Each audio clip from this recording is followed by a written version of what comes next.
Olá pessoal, bem, faz um tempo já que eu não gravo um vídeo dando continuidade a esse curso, tá? Mas agora eu pretendo voltar a postar os vídeos com mais frequência, certo? Então, lembrando que no vídeo anterior a gente começou o estudo da teoria de perturbação independente do tempo, no caso degenerado. Tá? Porém, no vídeo anterior a gente só desenvolveu o problema de dois níveis, né? Porque lembrem que na nossa metodologia, principalmente em teoria quântica, né? Já que a gente não tem como visualizar muito bem o que a gente está fazendo, qual é a abordagem geralmente seguida, né? A gente pega um problema que a gente sabe resolver, como são os problemas de dois níveis ou oscilador harmônico ou algo do tipo, né? E aplicamos, né, e vemos se o resultado é coerente, tá? Então, se nossa metodologia teve um bom procedimento, a gente generaliza para uma situação mais ampla, para um caso mais geral, certo? Então, fizemos nessas considerações, né, para o caso lá do sistema de dois níveis, né? E agora, o que a gente vai começar a estudar aqui é o caso geral, né? Ou seja, para um sistema que tenha N níveis quaisquer, né? Então, vou colocar aqui o caso geral, né? Então, para iniciar, né, esse caso geral, a gente vai supor que existam, digamos, G diferentes AutoCADs, né, com a mesma energia não perturbada que a gente vai chamar de ED0. Né? Ou seja, vamos falando e escrevendo, né, para as coisas ganharem um pouco mais de forma. Então, suponha, né, isso que eu acabei de dizer pode ser expresso da seguinte maneira: dizer que existem G diferentes AutoCADs com a mesma energia não perturbada ED0. Em outras palavras, né, colocando matematicamente, eu vou escrever H0 aplicado a, digamos, M1, ao CAT M1. Né? Isso vai ser igual à energia ED0, né, aplicada nesse mesmo CAT M1. Tá? Então, eu dizer que existem M AutoCADs com essa propriedade significa que eu vou construir um sistema assim, ó. Vou construir aqui alguns só para a gente generalizar, né? Então esse aqui é o M1, esse aqui então vai ser o M2, né? Aqui ó, M2. Aqui embaixo o MG. Isso aqui eu vou colocar um assim, ó, MG. Né? Configurando aí os nossos G estados com a mesma alta energia ED0. Né?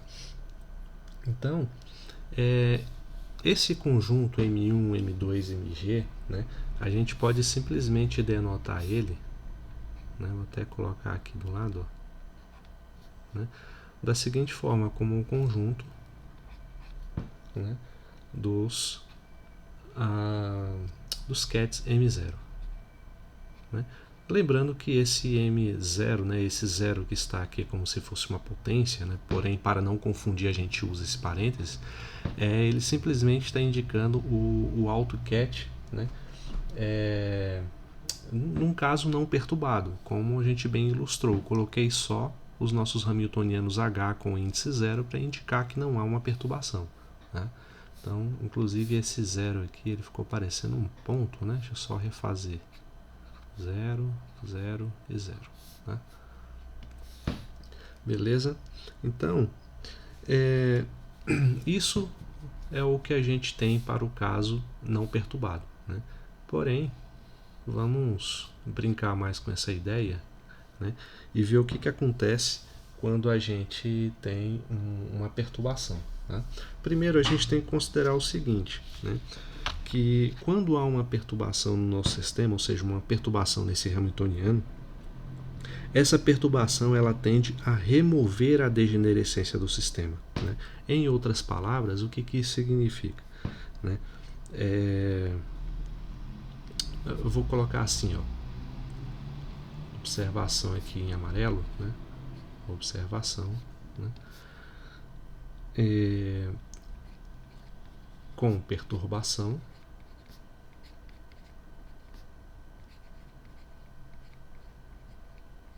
né? Isso implica a não degenerescência.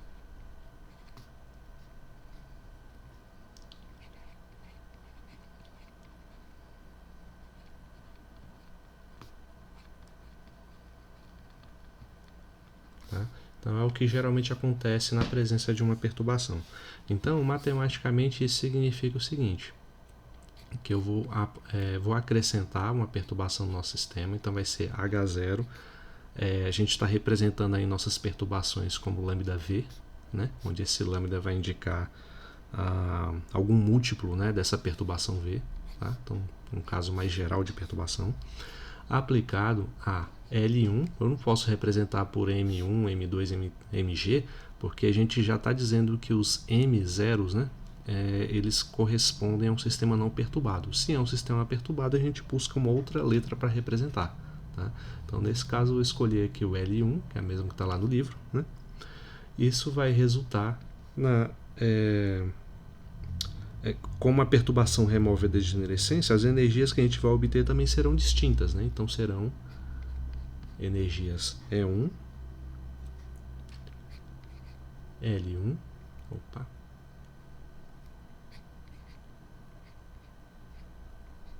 né?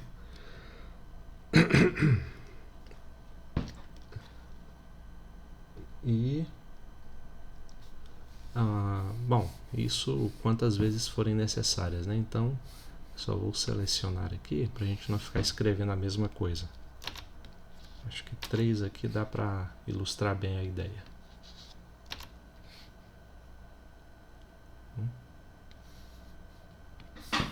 Assim como eu coloquei aqui, né, eu deveria ter colocado uns pontinhos assim para indicar que existem outros AutoCADs e autoenergias até chegar no 20º termo aí da nossa sequência. Tá? Então, aqui ó, mais alguns termos. H0 mais lambda V L1, então H0 mais lambda V L2, né? Vou colocar um 2 aqui dentro, aqui também, né? E aqui é uma outra energia E2, né? Porque, novamente, na presença de perturbação, a gente não tem degenerescência, tá? Então, por isso as energias são diferentes. E até uma que eu posso representar por até um késimo termo qualquer, né? Uma EK energia. Tá? Por que eu coloquei K e não G, como eu fiz aqui anteriormente, né? Para o caso não perturbado, né? Bom, é que, via de regra, né? Esses conjuntos que vão ser formados aqui, ó. Aqui eu tenho um conjunto de K AutoCADs, né? Porque esse conjunto de AutoCADs ele não é necessariamente o mesmo que esse conjunto, tá? Então ele não tem exatamente os mesmos termos, tudo, né? Então vamos colocar como um conjunto L0. Não, vou colocar só L, né? Porque é perturbado, né? L0 seria para indicar não perturbação, né? Então, como eu disse, esse conjunto não tem necessariamente a mesma quantidade de termos. Isso mesmo que eu considere o seguinte, digamos que o nosso lambda que está sendo colocado aqui, ele tenda a zero, né? Então faz assim, ó, suponha, né, lambda tendendo a zero. Tá? Se isso acontecer, né, a implicação imediata disso é que os nossos AutoCADs L vão tender aos AutoCADs não perturbados, correto? Se não tem mais perturbação, o que a gente está estudando é um sistema não perturbado, então L vai tender a L0. Certo? Então, E esses L0 são AutoCADs de H0, né? E todos com a mesma energia EM0, tá? Como a gente volta a ser um sistema semelhante ao que a gente estudou anteriormente, né? Aqui no quadro à esquerda, tá? Então, como a gente tem a situação, aqui já está praticamente, como a gente tem a situação de que os conjuntos, os conjuntos M, né, M0 e L0, eles não têm necessariamente a mesma quantidade de elementos, né, eles não são necessariamente o mesmo conjunto, tá? Vou representar isso assim, M0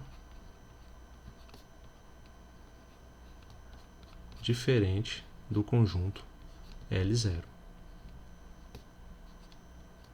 certo?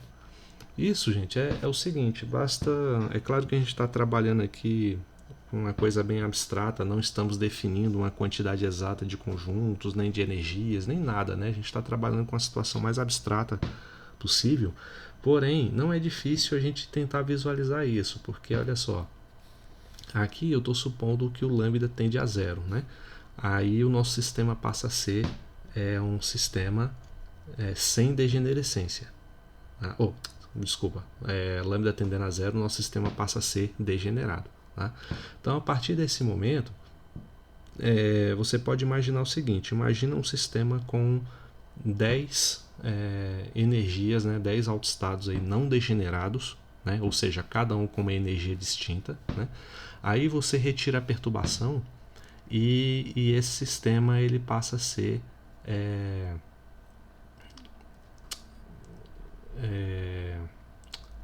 você retira a perturbação, né? E esse sistema passa a ser um caso degenerado, tá? Então, essas energias distintas elas passam a ser as mesmas energias, mas não significa que serão 10 ao todo, né? Então, não dá para dizer que eles têm... Isso vai depender muito das características do sistema que a gente está estudando. Tá? Então, é por isso que a gente não pode dizer que um sistema é similar, né? Um sistema não degenerado é similar a um outro onde a gente já tinha a degenerescência, né? E a gente, já tinha a perturbação e retiramos essa perturbação para causar, né, uma degenerescência, tá? Então, talvez em algum exercício a gente explore melhor essa ideia, mas eu não quero perder no momento esse caráter mais abstrato para a gente fluir melhor, ok? Então, esse sistema não possui exatamente a mesma cara, né? Porém, a gente pode escrever uma relação entre esses AutoCADs desses dois conjuntos. Tá? A gente pode fazer assim, a gente pode representar o seguinte, o L0, né, como sendo o próprio L0, né, com um operador unidade aplicado a ele, certo? Mas quem é esse operador, essa unidade? É aquela díada que a gente já está acostumado, né? Então, é aquele somatório, né? A gente pode fazer assim, L0 é igual a um somatório, como eu quero escrever L em função de M, né? Então vou escrever com M pertencente a D, né? O D fazendo referência, né, a essas energias degeneradas que a gente tem aqui, ok? Então, lembrando, né, essa unidade que pode ser representada por esse somatório do CAT M0 Bra M0. Né? A gente já estudou isso em vídeos anteriores, então não vou entrar em maiores detalhes. Né? E tudo isso, né, fazer assim, aplicado em L0.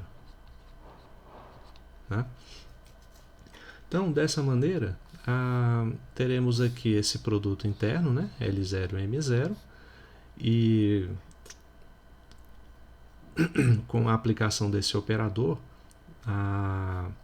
esse operador, o que ele vai fazer? Ele vai mudar a direção desse autoestado L0. Então, antes ele estava, né, L0 era igual a ele mesmo.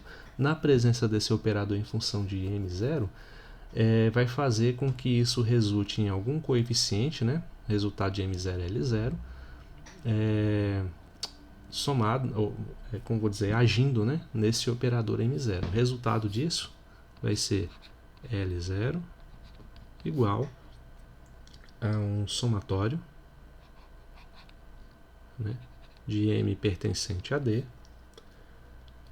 Aí, como aqui já é isso aqui vai resultar em um coeficiente, a gente pode representar ele aqui na frente, por exemplo, né? M0, L0. Né? E isso aplicado em M0. Né? Se você não se sente muito confortável com essa notação, né? Afinal de contas a gente sabe que é proibido, né, esse tipo de operação, né? Essa álgebra aqui, ó. Isso aqui não dá para você fazer, né? O produto só dá para fazer quando a gente tem um outro tipo de produto aqui no meio, né? Que é uma coisa que a gente vai ver mais na frente, tá? Então, se você não se sente muito confortável com essa operação, chama isso aqui de um coeficiente, sei lá, CML, por exemplo, né? Então, isso aqui é um coeficiente agindo em M0, tá? Então, feitas essas considerações, né, embora esses conjuntos não sejam iguais, a gente pode escrever os kets, os elementos desse conjunto L0 em função dos elementos do conjunto de M0 a partir dessa relação. Né? Então, outra consideração que a gente pode fazer no que diz respeito à equação de Schrödinger para os estados perturbados L. Né? Então, a equação de Schrödinger para L ela vai ser basicamente o seguinte. Nessa notação de Dirac, né, a equação de Schrödinger pode ser colocada assim, ó, HL igual a EL. Né? A gente já está cansado de representar isso dessa maneira. Né? E se a gente disser, né, que esse H ele representa um hamiltoniano perturbado, ou seja, que H é a mesma coisa que H0, né? H0 mais lambda V, né? O que a gente vai ter é o seguinte, ó, H0 mais lambda V aplicado no AutoCAD perturbado L, né, é igual a EL. Tá? E eu vou colocar isso aqui de uma outra forma, né, reescrever essa equação de outra forma, que é algo que a gente vai discutir de forma mais detalhada no próximo vídeo. Tá? Inclusive eu deveria ter mencionado no começo, mas aqui a proposta desse vídeo era a gente começar, né, a discussão para um sistema de G níveis quaisquer, né, e definir uns novos operadores de projeção. Tá? Então, essa equação aqui a gente vai retomar no próximo vídeo sob a seguinte forma, basicamente passando todo esse termo que está à esquerda, né, para o lado direito da equação. Tá? Como que a gente faz isso? Se eu tirar tudo isso daqui vai ficar zero, né? Então vai ficar zero igual a L, né? Aplicado no ket L, menos H0 mais lambda V aplicado no ket L. Né? A gente pode sintetizar isso de uma maneira menos extensa, né? Simplesmente colocando esses AutoCADs em evidência. Então fica com 0 igual a E menos H0 menos lambda V aplicados no ket L. Tá? Então, a equação de Schrödinger para os estados, para os AutoCADs perturbados L, pode ser colocada desta maneira. Beleza? E o que a gente vai fazer no próximo vídeo, como eu disse, né? A gente vai definir novos operadores de projeção agora e vamos aplicar esses operadores de projeção nessa forma aqui da equação de Schrödinger. Beleza? Então, vamos guardar aqui, né, essa nossa equação para ser retomada mais adiante. Eu quis apresentá-la aqui só para a gente ter uma motivação para começar a definir esses novos operadores de projeção. Beleza? Então, Vamos pensar no seguinte, né? O operador de projeção no espaço definido pelos estados degenerados M0, né? Então, vou colocar assim, para o conjunto de estados degenerados M0, né? O operador de projeção a gente pode ser definido como P0, né? Igual ao somatório de M pertencente a D, M0, M0, que inclusive foi o que a gente já utilizou aí no quadro anterior, né? Para poder escrever a relação entre os L0s e os M0s, certo? Então, beleza. Porém, se a gente utilizar a relação de completeza dos N0 estados, né? Lembra que num sistema a gente pode ter tanto estados degenerados quanto estados não degenerados, correto? Esse operador P0 que eu defini aqui, ele só tem essa forma fechada para os estados degenerados, né? Então, para um conjunto mais amplo, onde envolve também os estados não degenerados, a gente tem que definir o outro operador, né? Um operador de completeza, onde esse somatório aqui na verdade é igual a 1, tá? Então, vou só circular isso aqui e vai ser útil para a gente, beleza? Então, para os estados N0, né? Esse nosso somatório ele resulta em 1, né? Ou seja, 1 é igual ao somatório em todos os estados do nosso sistema, tanto os degenerados quanto os não degenerados, né? O resultado desse somatório de cat N0 bra N0, né, é igual a 1. Tá? Então, como eu disse, isso é todos os estados que engloba os estados degenerados, ou seja, esse 1 ele é a mesma coisa que eu somar os estados degenerados com os não degenerados, né? Então eu vou colocar como aqui primeiro os degenerados, né? A gente já representou como somatório sobre todos os M pertencente a D de M0 M0, né? Mais os outros não degenerados, que eu vou representar apenas pela letra K. Vamos representar por K, né, todos os autoestados que não são degenerados, certo? Então vai ficar simplesmente o somatório de K0, K0. Né?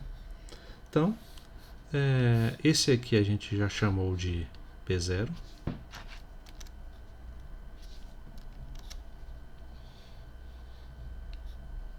Né? Então, por assimilação, né, com essa anotação anterior, a gente pode chamar muito bem esse daqui de P1. Tá? E assim, a gente pode expressar o seguinte, que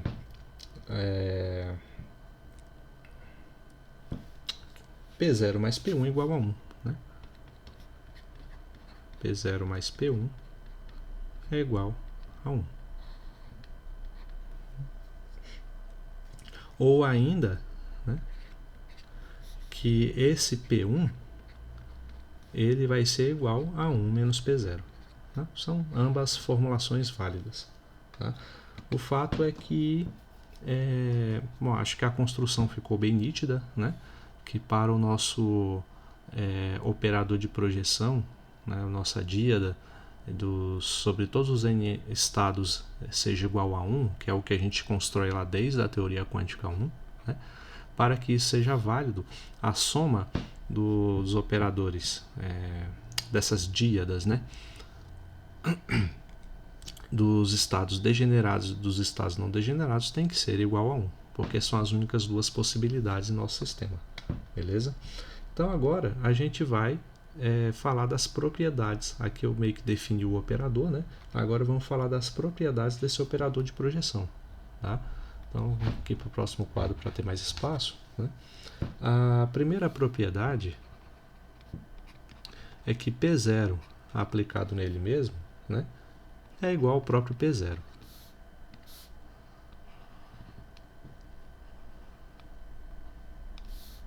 Certo?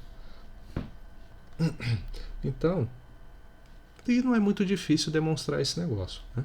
Então, primeiro, a gente já tem a forma do P0, né, a forma matemática, que é aquele somatório, né? Esse somatório aqui, ó, M0, M0 sobre todos os autoestados degenerados, né? Então, simplesmente vamos fazer assim, ó.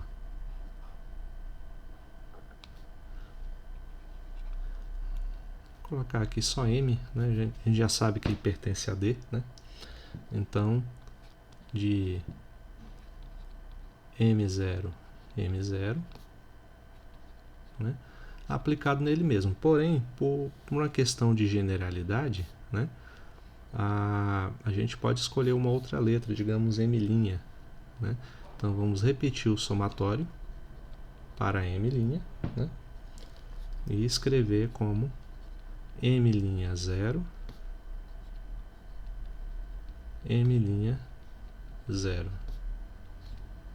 né? Isso pode ser escrito de uma maneira ainda mais enxugada, né, com um único somatório para não ficar tão poluída assim a nossa equação, como o somatório de M e M', né, de todo esse produto aqui, ó, M0. Aqui vai ficar um bracket, né, de M0, M'0, né, e, por fim, um bra M'0. Né? Beleza? Então, ó, aí o interessante acontece justamente nesse bracket que forma aqui no meio, né? Porque isso aqui é um delta de Dirac, né? É algo que, se M e M' forem iguais, isso resulta em 1. Se forem diferentes, dá 0. Tá? Então, vamos chamar isso aqui, abreviar essa notação, chamar de delta de Dirac de M'. Tá? Então, admitindo que são iguais, o que a gente tem? Ok, só dessa maneira para a gente continuar nossos cálculos, né? Lembra que na verdade eu só estou escrevendo o P0 com duas letras diferentes, por assim dizer, né? Para dar um aspecto de maior generalização. Mas a rigor é a mesma coisa, né? Então eu posso admitir que o nosso delta é igual a 1 aqui, ou seja, que M' e M são a mesma coisa. Fazendo isso, né, isso daqui vai dar 1, né, esse bracket aqui vai dar 1, e a gente obtém simplesmente, ó, M e M' são a mesma coisa, então eu coloco só o M, M0, M0. Né? Mas quem é o somatório M0, M0 sobre todos os M's? Né? É simplesmente o P0. E aí a demonstração está concluída. Tá? Então, com base na nossa própria construção, é facilmente verificável essa afirmação. Outra propriedade interessante, né, lembra que aqui eu estou falando de P0 e P1, né? Então, outra propriedade é que P0 aplicado em P1 é igual a 0. Né? E da mesma maneira, P1 aplicado em P0 também é igual a 0. Tá? Como que a gente demonstra isso? Né? Novamente, da mesma forma que a gente fez o problema anterior. Né? A gente simplesmente pega nossas definições de P0 e P1 e aplica uma na outra. Né? Então, ó, como tanto faz fazer P0 P1 ou P1 P0, vamos fazer assim, ó. P0 P1 vai ser igual, quem é P0? M, M0, M0. Né? E quem é P1? É o somatório em todos os Ks, né? Todos os Ks, ou seja, os Ks que não pertencem a M, que fique bem claro, né? Deixa eu colocar isso aqui de traço mais fino. Né?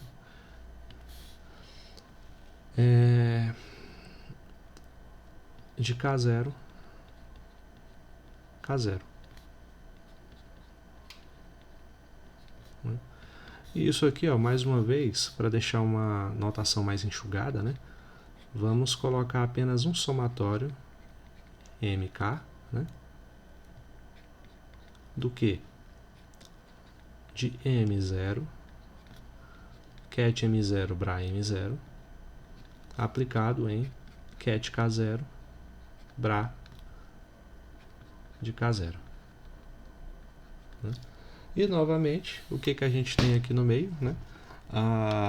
O delta de Dirac, só que agora de M0 e K0. Né? Vou simplesmente colocar a delta de MK, ficar mais simples. Se MK forem iguais, isso aqui vai ser igual a 1, né? E se forem diferentes, dá 0. Então, o problema é que MK não pode ser igual. Por quê? Porque o K é justamente o conjunto de todos os autoestados que não pertencem a M. Né? Então isso aqui, ó, necessariamente tem que ser 0. Né? Assim como esse outro aqui tinha que ser 1. Vou colocar assim. Né? Então, ó, pronto. Terminamos a nossa demonstração. Né? Por que eu falei que P0, P1 é igual a 0 e P1, P0 é igual a mesmo, também é igual a 0? Né? Basta você inverter um pelo outro e vai chegar na mesma conclusão, vai chegar no mesmo delta aqui. Tá? Então é por isso que ambas as situações são iguais. Então com isso a gente ganha mais uma propriedade desses operadores, que quando P0 for aplicado em P1 vai ser 0, né? E vice-versa. Tá? Agora falta descobrir no que resulta a aplicação de P1 nele mesmo. Né? Então, P1 aplicado nele mesmo vai ser P1. Já dá até para antecipar, né, o resultado disso.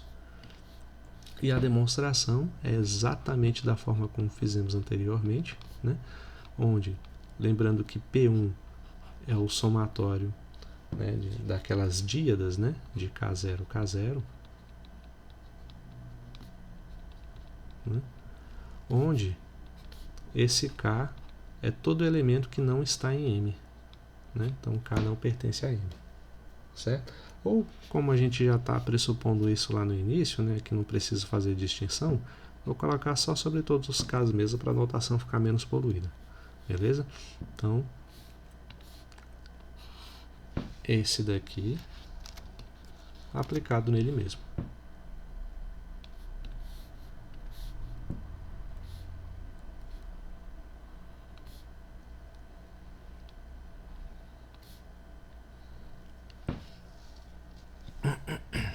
Então, mais uma vez, né? Só para dar um ar de maior generalidade, eu posso mudar, né, a simbologia dessas letras que eu estou utilizando, mas mantendo a propriedade. Né? Então, em vez de K aqui na direita, eu vou chamar de K', tá? Assim como eu fiz com M' lá no cálculo anterior.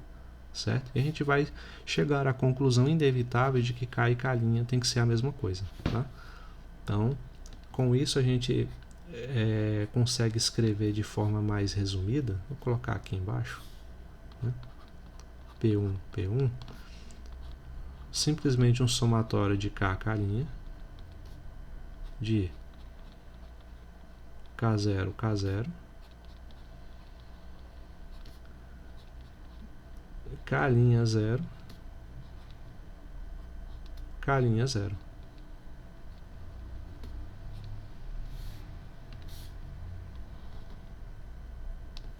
Né? Isso daqui, ó, como eu disse, eu usei uma notação diferente, mas a rigor o K e o K' são a mesma coisa.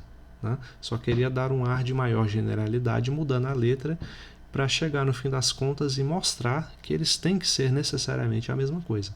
Isso aqui é um delta de K, K', que se ambos forem iguais dá 1, né? E se forem diferentes dá 0. Como eu acabei de justificar, eles precisam ser iguais. Então o resultado disso aqui vai dar 1. Né? E assim chegamos em... Eita.